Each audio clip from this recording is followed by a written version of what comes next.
Hi guys, எல்லாம் சந்தோஷமாக IPL பார்க்க ரெடி ஆகிட்டு இருப்பீங்கன்னு நினைக்கிறேன். இந்நேரம் இந்த பதிவு கொஞ்சம் கருத்தாக இருக்கலாம், போர் கூட அடிக்கலாம். பட் எனக்கு கொஞ்சம் உறுத்துச்சு இந்த இது. அதனால் நான் இப்போ இந்த வீடியோ பண்ணலான்ட்டு இருக்கிறேன்.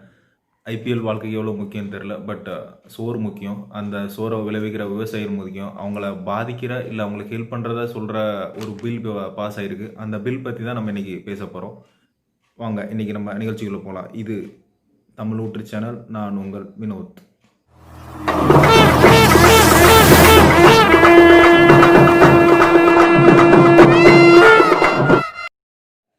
ஃபர்ஸ்ட் ஆஃப் ஆல் சாரி, இந்த வீடியோ குவாலிட்டி கொஞ்சம் மொக்கையாக இருக்கும். ப்ளீஸ் கொஞ்சம் அட்ஜஸ்ட் பண்ணிக்கோங்க. ஏன்னா வேற ஒரு வீடியோ தான் பண்ணலான்ட்டு இருந்தேன். எப்போதுமே நம்ம சேனலில் ஆடியோ மட்டும்தான் கேட்டுக்கிட்டு இருக்கோம். அதாவது நான் ஆடியோவில் சொல்லுவேன், பேக்ரவுண்டில் இமேஜஸ் போயிட்டுருக்கும். பட் இந்த வீடியோ என் மூஞ்சி தெரியணும்னு ஆசைப்பட்டேன். இந்த பதிவில் என் மூஞ்சி எல்லாத்துக்கும் தெரியணும் அப்படிங்கிறத நான் ஆசைப்பட்றேன். கரெக்டாக சொல்லணும்னா என் முகம் தெரியணும் அப்படின்னு ஆசைப்பட்றேன். மூஞ்சின்னு சொன்னால் கொச்சை தமிழ் ஆயிரும். ஒரு சில பேருக்கு பிடிக்காது அந்த வார்த்தை. ஓகே, ஸோ கொஞ்சம் வீடியோட குவாலிட்டி அட்ஜஸ்ட் பண்ணிக்கோங்க.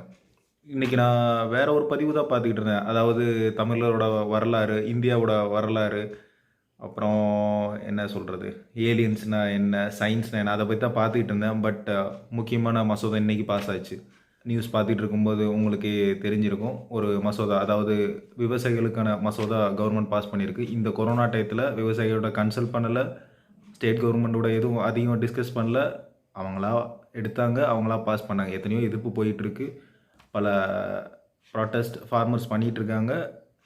தமிழ்நாடு மட்டும் இல்லை, பல ஸ்டேட்டில். ஏன்னா எப்போதுமே பிஜேபி எதுக்குன்னா தமிழ்நாடு மட்டும்தான் பல பேர் நினச்சிக்கிட்டு இருப்பாங்க. ஸோ தமிழ்நாடு மட்டும் இல்லை, பல ஸ்டேட்டில் எதிர்ப்பு போயிட்டுருக்கு. இருந்தும் மசோதா பாஸ் பண்ணப்பட்டது, அவங்க மெஜாரிட்டிங்கிற ஒரே காரணத்தினால. ஸோ அந்த மசோதாவில் உள்ள நன்மைகள் தீமைகள் பார்க்கலாம். பார்க்குறதுக்கு முன்னாடி உங்களுக்கு சில கேள்விகள். விவசாயம், இந்தியாவில் விவசாயம் எவ்வளோ பெருசுன்னு உங்களுக்கு நல்லாவே தெரியும். உங்களுக்கு ஒரு எடுத்துக்காட்டாக சொன்னால், நம்ம சுதந்திரம் வாங்கும்போது 100க்கு 86 பேர் விவசாயம் பண்ணிகிட்டு இருந்தாங்க. அப்போ மக்கள் தொகை பார்த்திங்கன்னா 30 கோடி. இப்போது 100க்கு 46 பேர் தான் விவசாயம் பண்ணுறாங்க. இப்போ மக்கள் தொகை அன்அஃபீஷியலாக எவ்வளோ, 120 கோடி தாண்டி போயிட்டு இருக்கிறோம். அன்அஃபீஷியலாக சொல்கிறேன். அஃபீஷியலாக பார்த்தா நம்ம சைனாவோட லீடாக கூட இருக்கலாம். அன்அஃபீஷியல் கலெக்ஷன் தான் நான் சொல்கிறேன். இருந்தும் அந்த விவசாயிகள் ஏன் கஷ்டப்பட்டுக்கிட்டே இருக்கிறாங்க? இப்போது உலகத்தில் என்ன ப்ராடக்ட் வந்தாலும் வருதோ இல்லையோ, 3 வேளை மனுஷன் சாப்பிட்ணும்.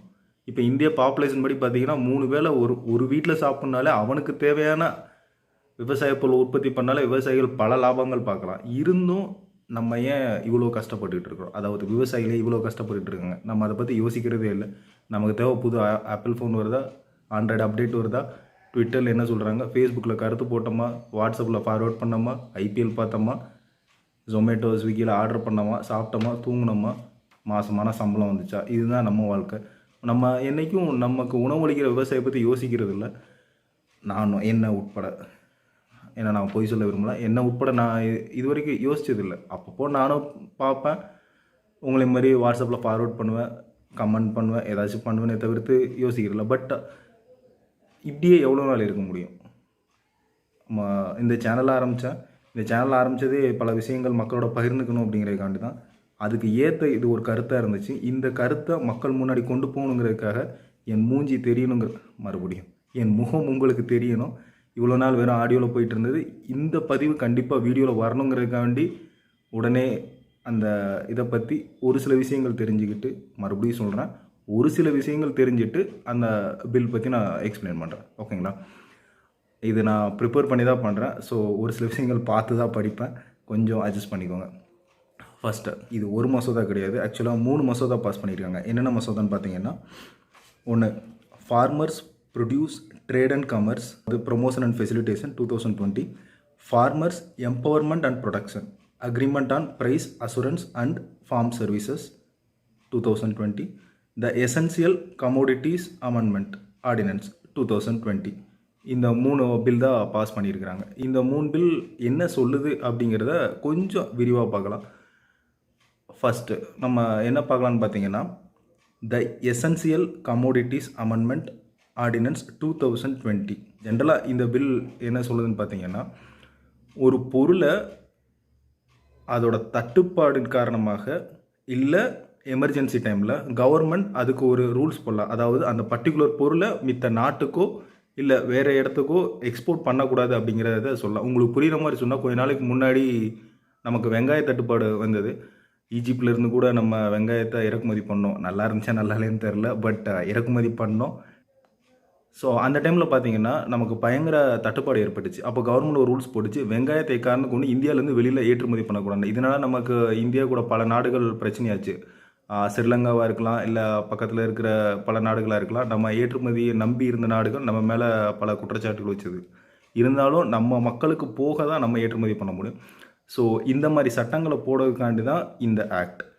இப்போது இந்த சட்டத்தில் சில மாறுதல்கள் கொண்டு வராங்க. அதாவது மக்களுக்காக தடை போட்டோம் பார்த்தீங்களா, அதாவது நம் மக்களுக்கு வேணும், மித்த மக்களுக்கு அப்புறம் பார்க்கலாம் அப்படின்ட்டு அதில் சின்ன திருத்தங்கள் கொண்டு வராங்க. எப்படின்னா, நினச்ச உடனேயும் கவர்மெண்ட்டை தடை போட்டுற முடியாது. முக்கியமாக கவர்மெண்ட்னா ஸ்டேட் கவர்மெண்ட். ஏன்னா விவசாயம் ஸ்டேட் கவர்மெண்ட்டு கீழே தான் இருந்துச்சு. இப்போ சென்ட்ரல் கவர்மெண்ட் உள்ளே வருது. இப்போ தான் பல மாறுதல் கொண்டு வராங்களே. ஒரே நாடு ஒரே கல்வி, ஒரே நாடு ஒரே கொள்கை, ஒரே நாடு ஒரே கல்ச்சர், ஒரே நாடு ஒரே விவசாயம் வரைக்கும் வந்துருச்சு. எந்த அளவுக்கு பாதிக்க போகிறதுன்னு தெரில. சரி, நம்ம இதுக்கு வரலாம். ஸோ அவங்க என்ன சொல்கிறாங்க அப்படின்னா, இப்போ ஒரு பொருள் அத்தியாவசிய பொருள்னு பிரிக்கிறாங்க. பல விவசாய பொருள் இருக்குது, அதில் பல பொருட்களை அத்தியாவசிய பொருட்கள்னு பிரிச்சிருக்காங்க. ஃபஸ்ட்டு அதில் இருந்து ஒரு முக்கியமான பொருட்களை நீக்கிறாங்க. பெரிய வெங்காயம், அப்புறம் சில தானிய வகைகள், அப்புறம் உருளைக்கிழங்கு, இந்த 3 பொருளை நீக்கிறாங்க. நீக்கிட்டு அப்படின்னா என்ன அர்த்தம், இந்த பொருளை நீங்கள் எப்போ வேணால் ஏற்றுமதி பண்ணிக்கலாம், இதுக்கு ஸ்டேட் கவர்மெண்டால் தடை போட முடியாது. ஃபஸ்ட்டு உங்களுக்கு வெங்காயத்தோட மகிமை உங்களுக்கு புரிஞ்சிருக்கும். பல தடவை பிஜேபி ஆட்சி கவிழ்த்தது இந்த வெங்காயம் வினையினால தான். இப்போ அவங்க என்ன சொல்கிறாங்கன்னா, வெங்காயம் அத்தியாவசியம் இல்லை, எப்போனாலும் ஏற்றுமதி பண்ணிக்கலாம், இதை தான் கவர்மெண்ட் சொல்லுது. ஓகே, ஸோ இந்த சின்ன திருத்தங்கள் என்ன பண்ணியிருக்கு அப்படின்னா, இப்போது ஒரு கவர்மெண்ட் ஒரு பொருளை தடை பண்ணணும், அதாவது எக்ஸ்போர்ட் பண்ணக்கூடாதுன்னு தடை பண்ணணும் அப்படின்னா, சீக்கிரம் அழிகிற பொருளாக இருந்துச்சுன்னா, ஃபார் எக்ஸாம்பிள் இப்போது கீரை வகைகள், இல்லை பழங்கள், காய்கள், இது பார்த்திங்கன்னா 1 நாள் 2 நாளில் அழிஞ்சிரும். அந்த வகை பொருளை தடை பண்ணுறாங்க அப்படின்னா, அந்த பொருளோட 12 மாதத்தை கணக்கெடுக்கணும். அந்த 12 மாதத்தில் விற்ற விலையோட 100% கூடியிருந்தால் மட்டுமே ஸ்டேட் கவர்மெண்டால் அந்த பொருளை தடை விதிக்க முடியும். ஓகேங்களா? அதே மாதிரி ஓகே, இப்போ நான் சொன்ன காய், பழங்கள் இதெல்லாம் பார்த்திங்கன்னா சீக்கிரம் அழிகிற பொருட்கள். அழியாத பொருட்கள் இருக்கும் பார்த்திங்கன்னா, அதாவது உடனே அழியாத பொருட்கள் இருக்கும் பார்த்திங்கன்னா, இப்போது இந்த பருப்பு வகைகள் பார்த்திங்கன்னா சீக்கிரம் அழிய போகிறது இல்லை. ஒரு சில ஐட்டங்கள் பார்த்திங்கன்னா, இப்போ நம்ம தானிய வகைகள் பார்த்திங்கன்னா 1 மாதமோ 2 மாதமோ இருக்கும். அந்த மாதிரி பொருட்களுக்கு 5 வருஷம் கணக்கெடுக்கிறாங்க. இந்த 5 வருஷம் விற்ற விலையோட 50%க்கு மேலே விற்றா, அந்த சூழ்நிலை ஏற்பட்டால் மட்டும்தான் மக்களுக்கு அது தட்டுப்பாடாக இருக்குது அப்படின்னு கணக்கிட்டு அதோட எக்ஸ்பர்ட்டை தடை பண்ணுறாங்க. மிந்தி எப்படின்னா, கவர்மெண்ட் மக்கள் அதை இன்க்ரீஸ் ஆகிருக்குன்னு ஃபீல் பண்ணாலே அதை தடை பண்ணிடுறாங்க எக்ஸ்போர்ட் பண்ணுறதை விட்டு. ஏன்னா நம்ம நாட்டு மக்களுக்கு தான் தேவை அப்படின்ட்டு. ஆனால் இப்போது இதில் என்ன பிரச்சனை இருக்குது? நல்லது தானே, விவசாயிகள் அப்போது விற்றுக்கிட்டே இருக்கலாமா? எக்ஸ்போர்ட் பண்ணால் தான் விவசாயிகளுக்கு நன்மை வரப்போகுது. எக்ஸ்போர்ட் பண்ணலன்னா விவசாயிகளுக்கு நன்மை கிடையாது. அப்போது விவசாயிகளோட உற்பத்தி கூட்டிகிட்டு தானே போகும். இதில் தப்பு ஒன்றும் கிடையாது அப்படின்னு நம்ம நினைக்கலாம். பட் நல்லா பாருங்கள், தட்டுப்பாடு அப்படிங்கிறது இயற்கையாக மட்டும் வர்றது கிடையாது. ஒரு விவசாயி நேரடியாக போய் விற்க போகிறது கிடையாது. விவசாயி விற்கிற பொருளை ஒருத்தர் வாங்கி மக்களுக்கு விற்க போகிறாங்க. இப்போ கடையாரத்துக்கெல்லாம் ஸோ நடுத்தர இருக்காங்க, அவங்க பதுக்கி வச்சா கூட டெம்பரவரியாக, அதாவது ஆர்டிஃபிஷியலாக தட்டுப்பாடை கூட்ட முடியும். அப்படி ஆர்டிஃபிஷியலாக தட்டுப்பாடை கூட்டும்போது இப்போ உள்ள லாப்படி பார்த்திங்கன்னா விலை அதிகமாக இருந்துச்சுன்னா கவர்மெண்ட் உடனே செக் பண்ணி எக்ஸ்போர்ட்டை தடை பண்ணிட்டு மக்களுக்கு கொடுக்கலாம். பட் புதுசாக வரப்போகிற சட்டப்படி கம்பேர் பண்ணோம், 5 வருஷத்துக்கு மேலே இருக்குது, அந்த 5 வருஷத்தில் அதோட விலை எப்படி இருந்துச்சு, இல்லை இந்த 12 மாதத்து விலை எப்படி, அதோட அதிகமாக இருந்தால் தடை வைங்க. இல்லைன்னா விற்கிற விலைக்கு மக்கள் வாங்கி தான் ஆகணும். மக்கள் அதை தடை பண்ண முடியாது. ஸோ இந்த ஆர்டிஃபிஷியலாக ஏற்படுற தட்டுப்பாடு நமக்கே தெரியும், பல தடவை நடந்திருக்கு, நம்ம ஃபேஸும் பண்ணியிருக்கோம். இப்போது ஒரு சில டைம் வெங்காயத்தோட விலை கிலோ 100 ரூபாயாச்சு, தக்காளியோட விலை 50 ரூபாயாச்சு, ஒரு சில டைம் 3 ரூபாயாக இருந்தது, ஒரு சில டைம் 50 ரூபாயாக மாறிச்சு, ஒரு சில டைம் 100 ரூபாயாக கூட மாறுது. ஸோ ஆர்டிஃபிஷியலாக நம்ம மக்கள் சம்பாதிக்கிறது அப்படின்னு பல விஷயங்கள் தெரிஞ்சு வச்சுருக்கிறாங்க.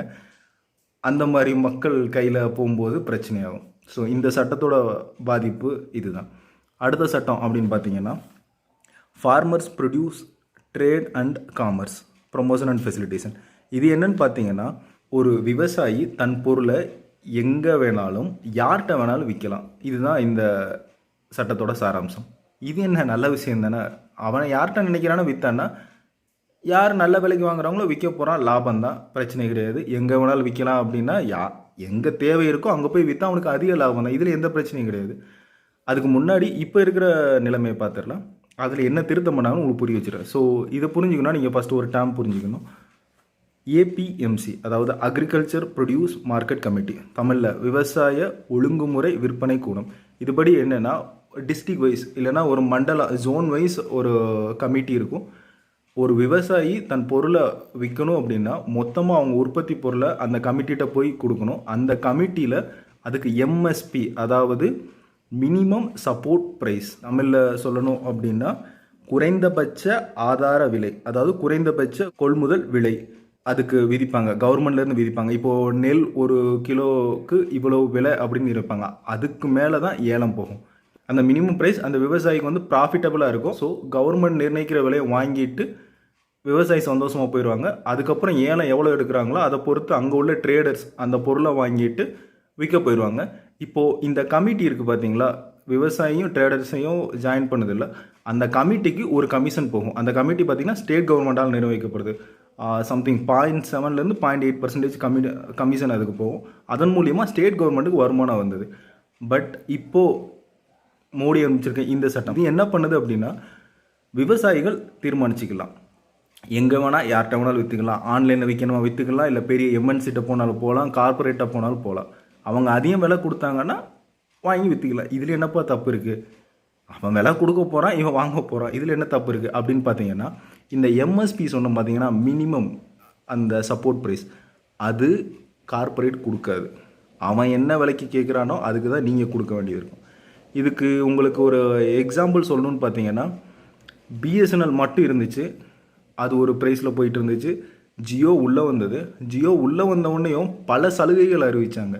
பல சலுகைகள் அறிவித்த உடனே நம்ம பிஎஸ்என்எல்லை விட்டுட்டு, இல்லை மித்த ப்ராடக்ட் விட்டு, நான் பிஎஸ்என்எல் கவர்மெண்ட் இது சொல்ல வரல, ஏர்டெல்லாக இருக்கட்டும், ஐடியாவாக இருக்கும், வோடஃபோனாக இருக்கும், அதை விட்டுட்டு ஜியோட்ட போகணும்.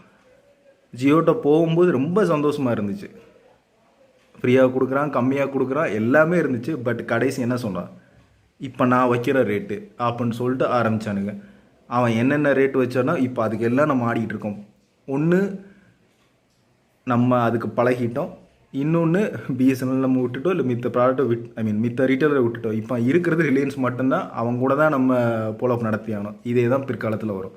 இப்போ நீங்கள் ஒரு கார்பரேட்டை நம்பி அவன் சொல்கிற விலைக்கு நீங்கள் விற்க ஆரம்பிச்சு ஸ்டார்டிங்கில் எல்லாம் நல்லா தான் போயிட்டுருக்கும்.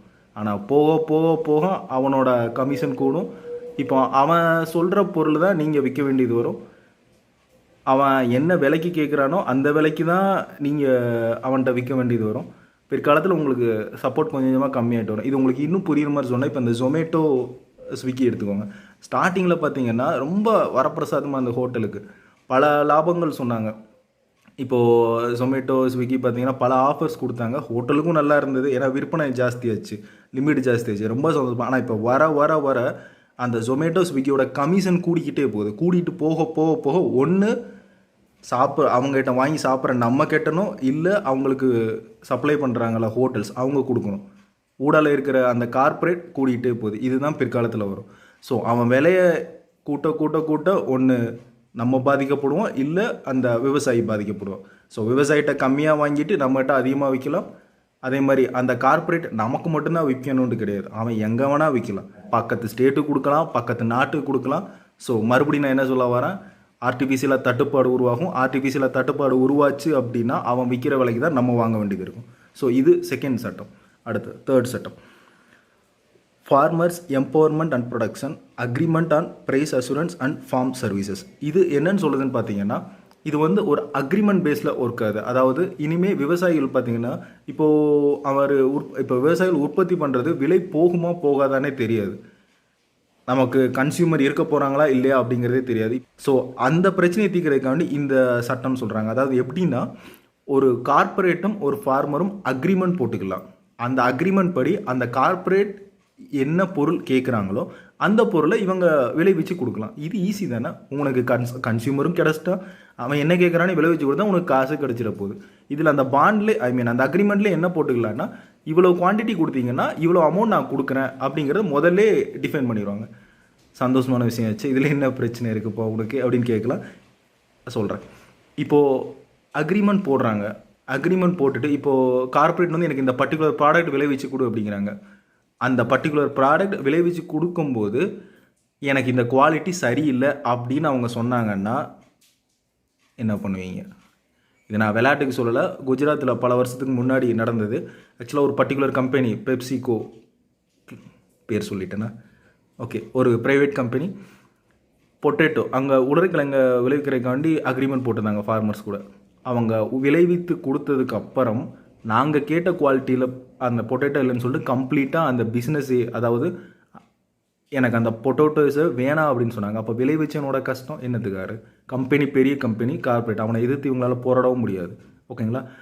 அதே மாதிரி சூழ்நிலை பின்னாடி வரலாம். அதே மாதிரி இன்னொன்று, இப்போ நான் ஒருத்தர்கிட்ட போய் அக்ரிமெண்ட் போடுறேன்னா, இப்போ 1 ஏக்கர் ஒரு நிலம் வச்சிருக்கிறாரு, இன்னொருத்தர் பார்த்தீங்கன்னா ஒரு 10 ஏக்கர் வச்சிருக்கிறார். நான் யார்கிட்ட அக்ரிமெண்ட் போடுவேன்? 10 ஏக்கர் வச்சுருந்தா தான் போடுவேன். ஏன்னா அவன்கிட்ட நிலம் ஜாஸ்தி இருக்குது. நான் கேட்குற ப்ராடக்ட்டு குவான்டிட்டி அதிகமாக வரும். நான் பிஸ்னஸ்னு வந்துட்டால் எப்போதுமே ப்ராஃபிட்டை தான் பார்க்க போகிறோம். 1 ஏக்கர் வச்சுருக்கவன் என்னன்னா நமக்கு என்ன பிரச்சனை? ஸோ கடைசி அந்த 1 ஏக்கர் கம்மியாக வச்சுருக்க விவசாயம்லாம் என்ன பண்ணுவான்? அவன் அழிஞ்சு தான் போகும். தன்னால் அந்த நிலத்தை விற்கணும், இல்லை அந்த கார்ப்பரேட்டுக்கு விற்கணும், இல்லை பக்கத்தில் உள்ள விவசாயி ஏதோ ஒன்று நிலத்தை விற்றுட்டு வேறு வேலைக்கு தான் போயிடும். ஸோ அகெயின் கார்ப்பரேட்டுக்கு தான் யூஸ் ஆகுது. ஸோ இவங்க போட்ட 3 சட்டமுமே கார்ப்பரேட்டுக்கு தான் யூஸ் ஆகுதே தவிர்த்து விவசாயிக்கு யூஸ் ஆகிற மாதிரி ஒரு பெனிஃபிட் எதுவும் கிடையாது அப்படின்னு முழுசாக சொல்லவும் முடியாது. சில இது இருக்குது, அதாவது நான் நினச்ச நேரத்துக்கு விற்றுக்கலாம், யார்கிட்ட விற்கணுமோ விற்றுக்கலாம், இது எல்லாமே சொல்லலாம். பட் ஒரு சில பாதகங்கள் பார்த்தீங்கன்னா கார்ப்பரேட்டுக்கு சாதகமாக தான் இருக்கும். நமக்கு நல்லா தெரியும் கார்ப்பரேட் ஒரு ஃபீல்டில் என்ட்ராச்சுன்னா என்னென்ன பண்ணும் அப்படின்ட்டு. இந்த ஸ்ட்ரெயிட்டாக கார்ப்பரேட்டை போய் விற்கிறது இது எல்லாம் புதுசாக நம்ம நாடு கொண்டு வர போகிறது கிடையாது. பல நாட்டில் ஏற்கனவே இந்த இது இருக்குது. அங்கே எல்லாமே ஃபெயிலியராக இருக்குது. பல ஃபார்மர்ஸ் சூசைட் பண்ணியிருக்கிறாங்க. அமெரிக்காவாக இருக்கட்டும், யூரோப்பாக இருக்கட்டும், பல நாடுகளில் விவசாயிகள் சூசைட் பண்ணியிருக்காங்க. ஏன்? தான் போட்ட விளைச்சலில் அவனால் ப்ராஃபிட் எடுக்க முடியல. ஒரு கார்ப்பரேட்டுக்கு கீழே நீங்கள் போயிட்டீங்கன்னா அதுக்கப்புறம் நீங்கள் ப்ராஃபிட்டுங்கிறத யோசிக்கவே முடியாது. இப்போது வேலை பார்க்குற ஐடிக்காரனுக்கு தெரியும்னு நினைக்கிறேன் கார்ப்பரேட் எவ்வளோ கஷ்டம் அப்படிங்கிறது. பட் ஐடிக்காரன் ஃபார்மர்ஸை பற்றி கவலைப்பட போகிறது கிடையாது. அவனுக்கு தேவை பீஸா, பர்கர், இதுதான். ஃபார்மரை கெடுக்கிட்டு போனால் அவனுக்கு என்ன பிரச்சனை? நானும் அப்படி தான் இருந்தேன். நமக்கு தேவை சொமேட்டோவில் ஆர்டர் பண்ணால் ஃபுட்டு வருதா, ஸ்விக்கியில் ஆர்டர் பண்ணால் ஃபுட்டு வருதா, இதுதான் தெரியும். பட் ஹோட்டலில் அவங்க ப்ரிப்பேர் பண்ணதுக்கு அவனுக்கு உணவு இல்லை அப்படின்னா தன்னால் நமக்கு உணவு வராது. ஸோ சாப்பாடு முக்கியம், விவசாயி முக்கியம். நான் விவசாயி முக்கியம்னு சொன்னது இந்தியாவில் உள்ள அனைத்து விவசாயிகளையும், நான் ஏதோ தமிழ்நாட்டுக்கோ இல்லை பக்கத்து ஸ்டேட்டுக்கோ பேச கிடையாது, இந்தியாவில் அனைத்து விவசாயிகள் சொல்கிறேன். இந்த சட்டத்தை நான் முழுமையாக எதிர்க்கலை, முழுமையாக ஆதரிக்கலை. இதில் பல சிக்கல்கள் இருக்குது. அந்த சிக்கல்களை பேசி இன்னும் இம்ப்ரூவ் பண்ணலாம். இது இந்த டயத்தில் கொண்டு வர வேண்டிய அவசியம் கிடையாது. ஏன்னா இது கொரோனா டயத்தில் பல பேரால் பல டிஸ்கஷன் நடத்த முடியாது. ஏன்னா கூட்டம் சேரக்கூடாது, 1008 ரூல்ஸ் இருக்குது. ஸோ கொஞ்சம் தள்ளி போட்டிருக்கலாம், பல ஸ்டேட்டு கூட பேசியிருக்கலாம். ஏன்னா ஸ்டேட் கவர்மெண்ட்டுக்கு தான் அந்த ஸ்டேட்டோட விவசாயத்தில் கவர்ன் பண்ணுறதுக்கு ரூல்ஸ் இருக்குது. பட் வழக்கம் போல் சென்ட்ரல் கவர்மெண்ட் ஸ்டேட்டில் என்ட்ராகிறாங்க. ஏற்கனவே எஜுகேஷனில் என்ட்ரானாங்க, நீட்டு கொண்டு வந்தாங்க. தமிழ்நாட்டில் பல பாதிப்புகள் இருக்குது. இப்போ விவசாயத்தில் என்ட்ராகிறாங்க. அட்லீஸ்ட் நீட் மெடிக்கல் படிக்கிறவங்க தான் பாதிக்கும். விவசாயத்தில் கை வச்சா விவசாயி மட்டும் இல்லைங்க, சாப்பிட்ற எல்லாத்துக்குமே பாதிக்கும். கொஞ்சம் யோசிங்க, கொஞ்சமாதிரி யோசிங்க. வணக்கம். இந்த வீடியோ சப்ஸ்கிரைப் பண்ணுறது பண்ணாதது உங்கள் விருப்பம். பட் ப்ளீஸ் ஷேர் பண்ணுங்கள். இந்த வீடியோ நான் சம்பாதிக்கிற விருப்பப்படல, பல பேருக்கு விழிப்புணர்வை ஏற்படுத்த தான் இந்த வீடியோ நான் யூஸ் பண்ண போகிறேன். ஸோ ப்ளீஸ் முடிஞ்சளவு பகிருங்க.